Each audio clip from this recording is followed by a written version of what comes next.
जब भी कोई पाकिस्तानी बच्चा या इंडियन बच्चा बाहर पढ़ाई करने जाने के लिए प्लान करता है तो सबसे ज़्यादा इम्पोर्टेंट उसके लिए पैसे बन जाते हैं। एडमिशन इम्पोर्टेंट नहीं होता, अकोमोडेशन इम्पोर्टेंट नहीं होती, मगर सबसे पहले क्योंकि हमारे मुल्क की इकॉनमी, पाकिस्तान की इकॉनमी इतनी नीचे है, तो सबसे पहले बच्चा ये सोचता है कि हाँ यार, पैसे कहाँ से अरेंज करूँगा इटली में या जर्मनी में या कहीं भी पढ़ने जाने के लिए। तो सबसे बड़ा इशू बैंक स्टेटमेंट का बनता है। तो इटली के लिए जो बैंक स्टेटमेंट चाहिए होती है वो तकरीबन 11 लाख रुपए चाहिए होती है, जो एम्बेसी ने बोला हुआ है प्रोवाइड करनी है, मगर असली में 11 लाख रुपए पे कभी कोई वीज़ा नहीं लगता। अगर बहुत ज़्यादा हाईली क्वालिफाइड बच्चा हो तो लग जाता है, वरना नॉर्मल परसेंटेज वाले एवरेज एक स्टूडेंट का वीज़ा लगना बहुत मुश्किल हो जाता है। तो इसी सिलसिले में बहुत सारे मेरे पास नीचे कमेंट्स आते हैं, मैसेजेस आते हैं कि मैंने अभी बैंक स्टेटमेंट का बताएं, बैंक स्टेटमेंट दिखानी है इटली में जिन्होंने पढ़ाई करने के लिए, वो कैसी बैंक स्टेटमेंट दिखानी है।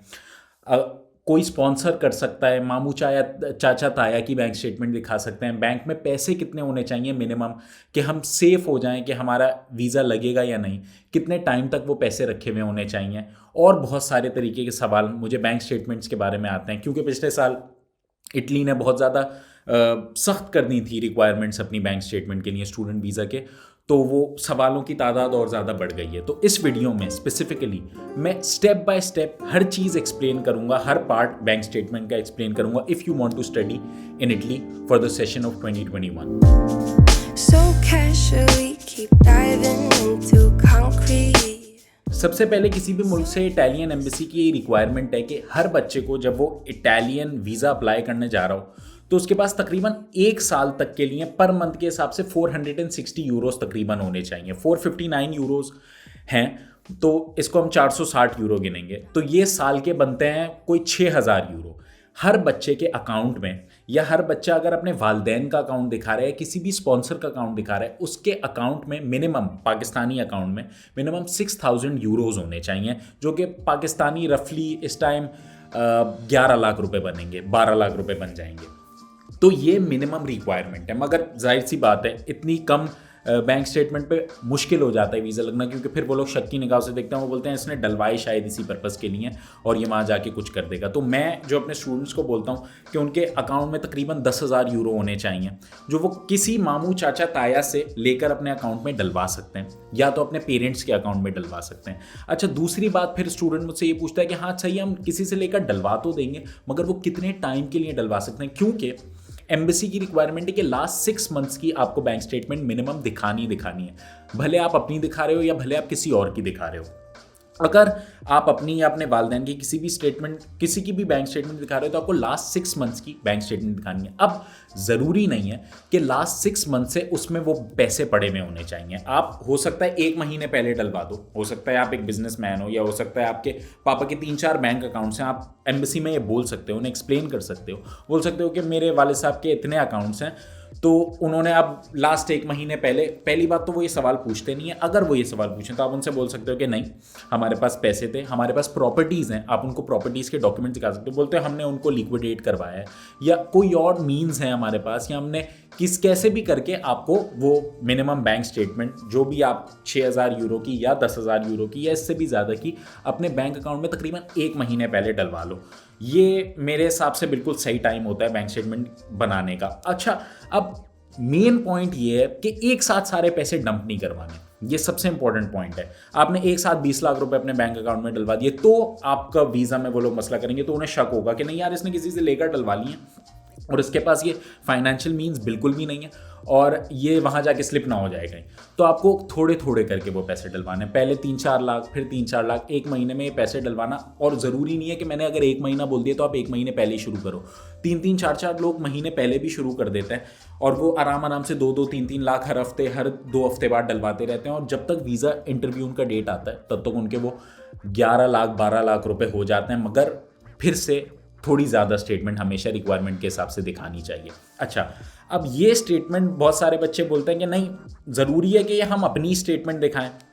बिल्कुल भी ज़रूरी नहीं है। अगर आपके अपने बैंक अकाउंट में पैसे हैं तो अच्छी बात है, मगर आप अपने पेरेंट्स की भी स्टेटमेंट दिखा सकते हो, और अपने चाचा ताया मामू कज़न्स की भी स्टेटमेंट दिखा सकते हो। मगर अगर आपने अपने कज़न्स या अपने पेरेंट्स की स्टेटमेंट दिखाई, उसके साथ एक जो बाहर टाइपराइटर बैठा होता है ना कोर्ट के बाहर, जो टाइप राइट करता है, एफिडेविट बनाता है, वो एफिडेविट स्पॉन्सरशिप एफिडेविट उसे कहते हैं। उनको बिल्कुल पता होता है कि स्पॉन्सरशिप एफिडेविट का क्या मतलब है। वो आपने स्पॉन्सरशिप एफिडेविट बनवाना है कि भाई ये मेरे पेरेंट्स हैं, इनका नाम ये है, और ये मेरे चाचा ताया मामू हैं, ये मुझे स्पॉन्सर कर रहे हैं इटली में पढ़ाई करने के लिए, और इनके बैंक अकाउंट में ये पैसे रखे मैं। उनके बैंक अकाउंट में भी वो पैसे हो सकते हैं, अगर उन्होंने आपके बैंक अकाउंट में डलवा दिए तो भी चलेगा कि हाँ भाई इन्होंने मेरे बैंक अकाउंट में पैसे डलवा दिए और यही मुझे मेन स्पॉन्सर हैं, यही मुझे स्पॉन्सर कर रहे हैं। सबसे बेस्ट ऑप्शन यही होता है कि आप अपने वालिदैन की या अपनी बैंक स्टेटमेंट दिखाओ। चाचा ताया मामू या किसी भी रिश्तेदार या दोस्त यार की स्टेटमेंट दिखाने से वो स्केप्टिकल हो जाते हैं एम्बेसी वाले, और थोड़ी सी आपको शक्की निगाहों से देखते हैं। एक इंपॉर्टेंट बात यह भी है कि अगर आप अपने वालिदैन या किसी रिश्तेदार की बैंक स्टेटमेंट दिखाते हो तो स्पॉन्सरशिप एफिडेविट के साथ साथ एक फैमिली रजिस्ट्रेशन सर्टिफिकेट FRC जो नादरा से बनता है, पाकिस्तान में नादरा एक बॉडी है जो आपका शनाख्ती कार्ड बनाते हैं, FRC भी वही बनाते हैं, एक FRC भी लगेगा। FRC में क्लियरली मैंशनड होना चाहिए कि भाई ये मेरे चाचा हैं, ये मेरे ब्लड रिलेटिव हैं, ये मेरे वालिदैन हैं, उनका नाम वहाँ मैंशनड होता है, डिटेल्स नॉर्मल 1000 रुपये का शायद बन जाता है, पाकिस्तानी रुपए का वो बन जाता है, और उससे प्रूफ होता है कि हाँ जिसकी आपने बैंक स्टेटमेंट दिखाई है वो असली में आपका ब्लड रिलेटिव है, क्योंकि आपको सिर्फ ब्लड रिलेटिव ही आपका स्पॉन्सर कर सकता है। तो स्पॉन्सरशिप एफिडेविट के साथ वो FRC भी आपको मोफा से अटेस्ट करवा के उन्हें देना होता है, मिनिस्ट्री ऑफ फॉरेन अफेयर्स से। अच्छा, तो ये सारे डॉक्यूमेंट्स आपके पास कंप्लीट है, आपके पास बैंक स्टेटमेंट भी पूरी है, आपने FRC भी बनवा लिया, अगर आपको कोई स्पॉन्सर कर रहा है तो आपने स्पॉन्सरशिप एफिडेविट भी बनवा लिया। मगर इसके बाद जो मेन इंपॉर्टेंट डॉक्यूमेंट पिछले साल से इटालियन एम्बेसी ने रिक्वायर करा, कंपलसरी कर दिया है, वो है कि आप जिसका भी बैंक स्टेटमेंट दिखा रहे हो वो टैक्स फाइल्ड होनी चाहिए। कि आप पाकिस्तान की एक बोर्ड ऑफ रेवेन्यू है, FBR कहते हैं उसे, वो ये देखते हैं कि आप टैक्स फ्रॉड तो नहीं करते, मतलब हर साल आप टैक्स पे करते हो, भले आपने अपने बैंक अकाउंट में पिछले 5 साल से या 2 साल से या कितने भी सालों से 1 रुपया भी नहीं डलवाया और वो बैंक अकाउंट बिल्कुल खाली पड़ा हुआ है, मगर फिर भी आप अपने बैंक में जब आप बैंक अकाउंट खुलवाते हो या आप कल ही अपने बैंक अकाउंट में जाओ, अगर आपने इटालियन प्रोसेस शुरू करना है, क्योंकि अब एक बहुत ज़्यादा टाइम नहीं रह गया, अगस्त या सितंबर से लोग आना शुरू हो जाएंगे यहाँ पे, तो कल ही आप जाओ और उनसे बोलो कि मैं अपना बैंक अकाउंट टैक्स फाइल्ड करवाना चाहता हूँ, तो वो आपको 2 घंटे का टोटल प्रोसेस होता है, शायद 2 घंटे भी ना लगे, वो आपको सारा प्रोसेस समझा देंगे। तो